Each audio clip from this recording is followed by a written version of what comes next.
MOU jong ka phase 1 ka seng HM naduk mensua ka kan syai ba kam persya ya jing pen betpot thenrai ka persya ya jing pen suntut ya ki jaka ki puta jong ka jak pen riu syas kurasan ka persya ya jing lek kerki jong ka sarkar MDA lane jong kata ka regional committee namar la shule kerki without consultation the autonomous body ladajia ba ka sarkar MDA kaya selok bha bat ki autonomous body ngatharai ki disconsil kilakol ye kilan dokumen na ki trai kendo kilakol ye ki ilan dokumen na ki sim na ki right na ki hima ngatharai kam jin lalong kumbang dadjia hakan ke peswan Henry gajing leker ki nginla menong bakar nega sarkar ka trai klatrai ngiro gajing trai Henry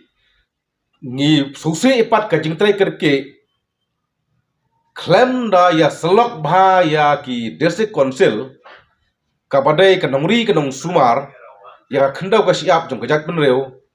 klaim da ya selok bha ya ki sim ya ki right ya ki sarsnong hajaka bangnio borom ngilakla dunong badu borom kejilek datang nak dago jilek kerke namar ngitip syai baka jat penreu kejungi kadon kajingnya per harukom menbat kendo bat siap kum ladangi kumpar bat kuai ki jela jongkari namar pait nuksa ka Government of Meghalaya ka Wanra ek hospital nikrim kawanra ya ka Meghalaya Legislative Assembly yang teh po nu Shillong ka sarkar Meghalaya ka habla thit ka khando na ki kor khakomor ka habla thit ka khando na ki kor nongklau balai pat ya kene ka warla kataro kine ki artli ki institution ki bahe ki warra ajing mentoy ya ka jak penreu ki warra ajing mentoy ka jela Meghalaya balai pat ya kene ka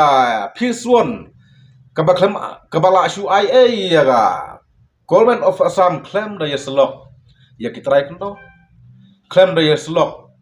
ya ki district council klaim da selok ya ki hima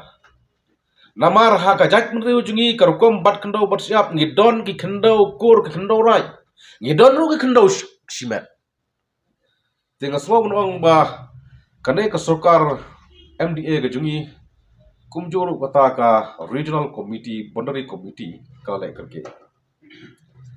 kadai ke jinglek kerki kepala kwa burom palat Henry kumolong benta kawan ra ye ke jindunong ke bakrau yengi kum gajak penreu